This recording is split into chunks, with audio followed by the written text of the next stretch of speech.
জাপানি শীতকালে যে শহরগুলোতে অনেক বেশি স্নোফল হয় তার ভিতরে অন্যতম হচ্ছে ইয়ামাগাতা কেন। ইনফ্যাক্ট শুধুমাত্র জাপানে না, পৃথিবীর সবচেয়ে বেশি স্নোফল হয় যেগুলো শহরে, তার ভিতরে জাপানের নিগাতা, ইয়ামাগাতা, আমরি এই শহরগুলো হচ্ছে অন্যতম। আর তার উপরে যখনই উইন্টার শুরু হয়, মানে স্নোফল শুরু হয়, সাথে সাথে ফেসবুক ভরে যায় এই ইয়ামাগাতার ছবি আর ছবি পোস্ট করে। এগুলো দেখে যে কারো ইচ্ছা করবে যে আমিও যাই একটু দেখে আসি। আমাদের এবারের ইয়ামাগাতায় আসার প্ল্যানটা একদম হুট করেই করা, সাডেন প্ল্যান হলেও আমাদের কিন্তু এইবার ইয়ামাগাতার ট্যুরে খুবই চমৎকার জায়গাগুলো ভিজিট করার সৌভাগ্য হয়েছে। গত কয়েকদিন ধরে আমি সবাইকে গিনজান অনসেনের ভিডিও দেখাচ্ছি। আই এম শিওর যে আপনারা সবাই অলরেডি চিনে ফেলছেন যে এই বিউটিফুল গ্রামটা হচ্ছে গিনজান অনসেন। গিনজান অনসেন যেহেতু খুবই ইউনিক একটা গ্রাম, এখানে মানুষের ভিড় যে কি পরিমাণ সেটা শুধুমাত্র যারা গেছে তারাই টের পাইছে। অনসেন শব্দটার সাথে হয়তো অনেকেই পরিচিত, আবার অনেকেই পরিচিত না। তো অনসেনটা হচ্ছে আসলে একটা হট স্পা। এই যে প্রচন্ড পরিমাণে ঠান্ডা, এই ঠান্ডার সময় জাপানিজরা কিন্তু হট স্পা অনেক বেশি ব্যবহার করে। আর এই হট স্পাটার হচ্ছে একটা স্পেশালিটি আছে, সেটা হচ্ছে পাহাড়ের উপর থেকে ঝর্ণা দিয়ে বেয়ে আসা যে পানিগুলো থাকে, এটাই হচ্ছে এই হট স্পাতে ব্যবহার করা হয়, যেটার ভিতরে শরীরের জন্য অনেক উপকারী উপাদান থাকে। এই গিনজান অনসেন গ্রামে ঢোকার পথে এরকম একটা ব্রিজ আছে, যে ব্রিজে সবাই লাইন ধরে দাঁড়ায় জাস্ট একটা ছবি তোলার জন্য। এবং এখানে দাঁড়ায় সাফওয়ান 2বার পিছলা খাইছে, সামনেও 2বার পিছলা খাইছে। মানে বরফ এমন পরিমাণ পিচ্ছিল হয়ে আছে এই জায়গাটাতে, প্রপার একটা উইন্টার বোর্ড পরে না আসলে এখানে যে আপনি ধপাস করে পড়ে যাবেন না, এর কোনো গ্যারান্টি নাই। এই গ্রামের ভিতর দিয়ে হেঁটে গেলে দেখতে পারবেন যে দুই পাশে অনেকগুলো রেস্টুরেন্ট আছে, তারপরে স্পা রিসোর্ট আছে। আর এই দুই পাশের এক পাশ থেকে আরেক পাশে যাওয়ার জন্য অনেকগুলো ছোট ছোট ব্রিজ আছে। আমাদের যেতে যেতে প্রায় বিকেল হয়ে গেছিল, তখন সান অলরেডি পড়ে গেছে। আর তারপরও কিন্তু মানুষের ভিড় কোনো অংশে কম ছিল না। আমাদের খুব সাবধানে হাঁটতে হচ্ছিল, কারণ বারবার পিছলা খেয়ে যাচ্ছিলাম। এই যে এই দোকানের মালিক এই দোকানের সামনের বরফগুলো কাটতেছে, যেই ব্রিজের উপরে উঠতেছে সে খুবই সাবধানে উঠতেছে। বাই দ্য ওয়ে, এই যে স্পা রিসোর্ট গুলো আছে এগুলো কিন্তু প্রায় 2-3 মাস আগেই বুকড হয়ে যায়। তাই কারো যদি ইচ্ছা থাকে এরকম একটা ইউনিক এক্সপিরিয়েন্স নিয়ে আর আপনারা এই স্পা রিসোর্টে এসে থাকবেন, তারপরে রাতের ভিউ এনজয় করবেন, তাহলে অবশ্যই 2-3 মাস আগে থেকেই বুকিং দেওয়ার চেষ্টা করবেন। শুধু অনসেনের ভিতরেও না, এমনকি রাস্তার উপরেও কিন্তু কিছু কিছু জায়গা ছিল যেখানে বসে বসে সবাই গরম পানির মানে এক্সপিরিয়েন্সটা নিচ্ছিল। অবশ্য আমাদের কারোরই ইচ্ছা হয় নাই, কারণ পা ভিজে যাবে। আর আমরা যেহেতু খুব অল্প সময় পাইছি, মানে জাস্ট বিকাল টাইমটুকু আমাদের আছে, এরপরে দিনের আলো চলে যাবে।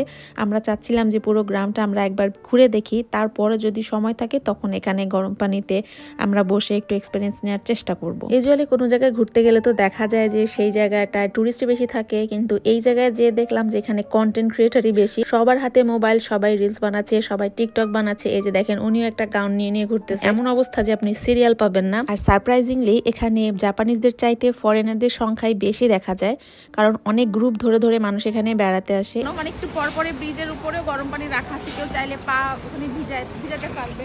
ওই যে ওনারা এরকম পা ভিজাইতেছে।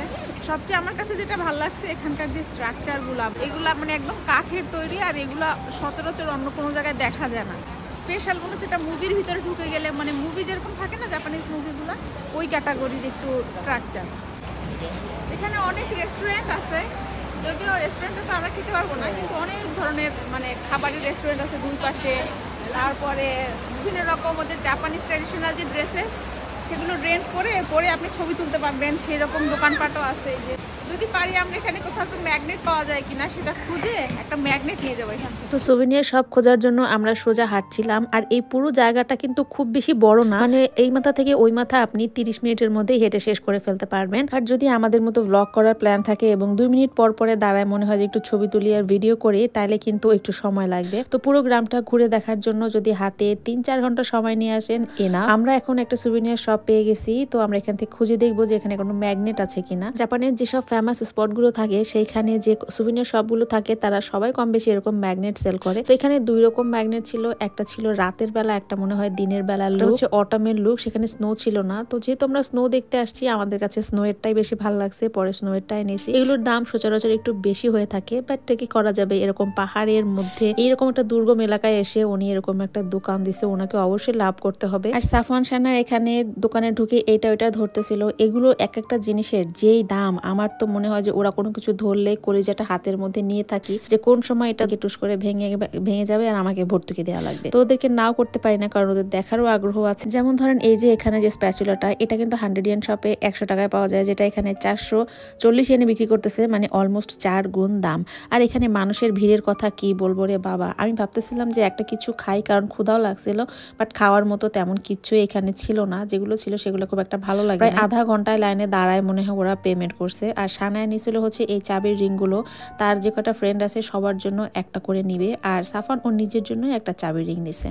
সুভিনিয়ার শপ থেকে বের হয়ে আমরা এখন একদম পিছনে চলে যাচ্ছি, আর একদম পিছনের দিকে আছে হচ্ছে একটা খুব সুন্দর ঝর্ণা। যদিও এখন ওই সাইডটায় প্রচণ্ড বরফ পড়ে একদম পুরো ব্লকড হয়ে আছে, বাট তারপরও দেখলাম সবাই লাইন দিয়ে ওদিকে যাচ্ছে, তো আমরাও ভিড়ের সাথে ওদিকে হাঁটতে লাগলাম যে লাস্ট পর্যন্ত ঝর্ণাটা দেখতে পারি বা না পারি, যতটুকু পারি ততটুকু অন্তত দেখে আসি। আমাদের একটা বড় ভুল হয়েছে, সেটা হচ্ছে আমরা এখানে আসার আগে আমাদের যে উইন্টার বুট ছিল সেগুলো কেউই পরে আসি নাই, নর্মাল শুজ পরে চলে আসছি। অ্যাকচুয়ালি ভাবছিলাম যে গেঞ্জা ননসেনে এখানে ওইরকম বরফ থাকবে না যে একদম মানে বুট লাগবে, নর্মাল শুজে হয়ে যাবে, কিন্তু এইখানে প্রচুর বরফ পড়ছিল। আর এখানে একটু একটা স্টেপ দিতে দিতে পা একদম ভিতরের দিকে ঢুকে যাচ্ছিল। খুব বেশি দূরে আমরা যাই নাই, কারণ রিস্কি ছিল। দেখেন ওনারাই কেমন নড়বড় করতেছে, বাট তারপরও সবাই লাইন দিয়ে দাঁড়ায় রয়েছে যে ওই ফাইনালি ওই ঝর্ণা দেখবে। পুরো অন্ধকার হয়ে গেছে। হ্যাঁ, আমি খালি চিন্তা করতেছি একটা বিয়ার বের হয়ে আসুক। সানায়া, সাদা রঙের যে বিয়ার থাকে সেটা বের হয়ে আসবে নাকি এখন এখান থেকে? কেন আসবে না? থাকে না বরফের ভিতরে, তুমি বলছো না? তুমি বলছো না ইয়ামায় থাকে। এখন শিগগির বের করে নিয়ে আসো একটা। না, তোমাকে খাবে কেন? তুমি তো ফ্রেন্ড। তুমি ফ্রেন্ড হয়ে যাও। তুমি পারো, আমি পারি না। আমি তো তোমার মতো প্রিন্সেস না, তুমি তো প্রিন্সেস, তাই তুমি পারবা। প্রিন্সেস কিন্তু পারবো না। না, অনেক পারবা। আর এই যে ধীরগতিতে আগাইতে আগাইতে সাফনের আব্বু এই সুন্দর একটা ভিউ নিয়ে আসছে ঝর্ণার। ওই যে দেখেন এখানে একটা ঝর্ণা, এই ঝর্ণাটা সুন্দর দেখা যায় যখন এখানে অটামি সিজন থাকে বা সামারে থাকে, তখন এখানে বরফ থাকবে না, এই জায়গাটা খুব সুন্দরভাবে দেখা যায়। আর এখন বরফের কারণে ওই পুরো এলাকাটাই হচ্ছে ব্লক হয়ে গেছে। দিনের আলোতে স্নোর উপরে একরকম লাগবে, আর যেই না দিনের আলো চলে যায়, মানে সূর্য মামা বাই বাই করে, আর মানে মনে হচ্ছে ঠান্ডাটা একদম জাগ দিয়ে ধরে। তো এখানে আস্তে আস্তে সন্ধ্যা হচ্ছিল, আর মনে হয় ঠান্ডার তীব্রতাটা খুবই বেড়ে যাচ্ছিল। আমিও ভাবলাম যেহেতু ছোট বাবু আমাদের সাথে আছে, এখানে আর থাকা উচিত হবে না, আস্তে আস্তে আমরা এখন ব্যাক করি। যদি গেনজান অনসেনের দিকে আসতে চান বা ইয়ামাগাতায় ভিজিট করতে চান, প্রচুর পরিমাণে ওয়ার্ম কাপড় চোপড় আর মোটা বুট জুতা নিয়ে আসবেন, কারণ এখানে কিন্তু প্রচন্ড ঠান্ডা। আর সন্ধ্যার পরে গেনজান অনসেনের চেহারাই হচ্ছে অন্যরকম হয়ে যায়, মানে দিনের বেলার সৌন্দর্য একটা আর রাত্রের বেলার সৌন্দর্য একদম অন্যরকম। আমরা একটু ওয়েট করছিলাম যে একদম রাত্রেবেলা সবগুলো লাইট যখন জ্বলে যাবে তখন কেমন হবে, ওই ভিউটা দেখে তারপর হচ্ছে আমরা ব্যাক করে চলে যাব। অলরেডি সবাই প্রচন্ড টায়ার্ড, কারণ সেই সকালবেলা বের হয়েছি আর সারাদিনে তো রেস্ট নাই। আর ছোট বাবুটাকে অবশ্য কিছুক্ষণ পরপরই কিন্তু আমি সবসময় খাওয়াই। আর এই যে এক একটা ব্রিজের উপরে যায় দাঁড়ায়, আপনাকে লাইন ধরে দাঁড়ায় থাকতে হবে এবং অন্য মানুষকে মানে বলার বাকি রাখা লাগে যে প্লিজ আমাকে একটু চান্স দাও, না হলে কেউই সেখান থেকে সরবে না। বুঝি না আমরা ফরেনাররা এরকম কেন, যে আমরা আসলে অন্যের ব্যাপারে কনসিডারই করি না। জাপানিজরা কিন্তু এরকম না, ওরা দেখা গেল যে সবসময় চিন্তা করে যে আমি যদি এখন একটা ছবি তুলি, আচ্ছা এরপরে তো মানুষ অপেক্ষা করতেছে তার জন্য সরে যায়।